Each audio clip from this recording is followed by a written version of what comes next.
Welcome to latest world news.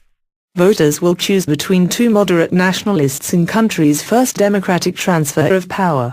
Worries about violence and voter apathy after a campaign that spiraled into ethnic and personal attacks have shadowed preparations for the second round of Afghanistan's historic presidential election. The vote paves the way for the first ever peaceful, democratic transfer of power in the country's history. In a first round of voting 2 months ago, Afghans and their security forces surprised the world and thrilled themselves by defying bad weather, warnings of fraud and Taliban threats to turn out in high numbers, and the police and army kept almost all of them secure. There was no outright winner, however, so Afghans will return to the ballot box again on Saturday to decide between the front-runners, two moderate, nationalist former ministers, Abdullah and Ashraf Ghani, who present themselves as modernizers but also have close ties to the strongmen of the Civil War era. There is a somber mood in the capital before the election.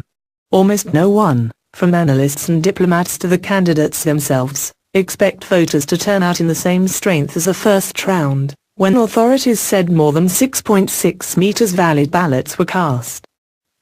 Turnout is a bit of a concern in the second round, said one diplomat. The number of voters is important because if a high percentage of Afghans cast ballots, it dilutes the effects of fraud and makes it harder for the loser to challenge the results. Rural voters may be busy with the harvest, now underway in some places, worried about security or simply no longer willing to bother voting without the free transport and other incentives laid on in April by candidates in local elections, held at the same time as the first round.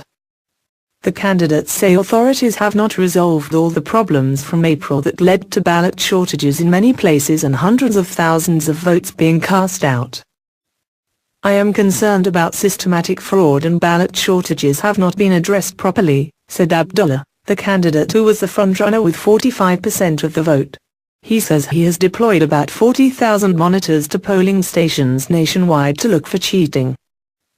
The same, more or less, it will be high turnout, unless there is a dramatic security situation, but no one can anticipate this, he said, days after narrowly escaping with his life from a car bomb assassination attempt that killed 13 others. 2 months ago on polling day, violence spiked nationwide, but there were few deaths and no major attacks in urban centers that might have deterred voters.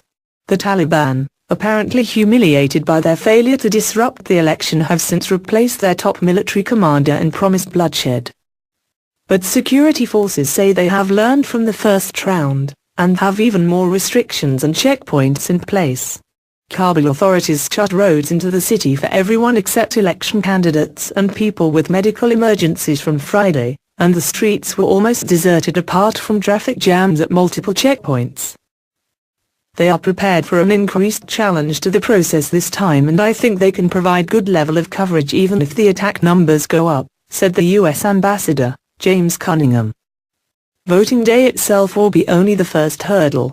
If the candidates' results come in just a few percentage points apart, and after weeks of nasty campaigning, the loser may refuse to concede or send supporters onto the streets.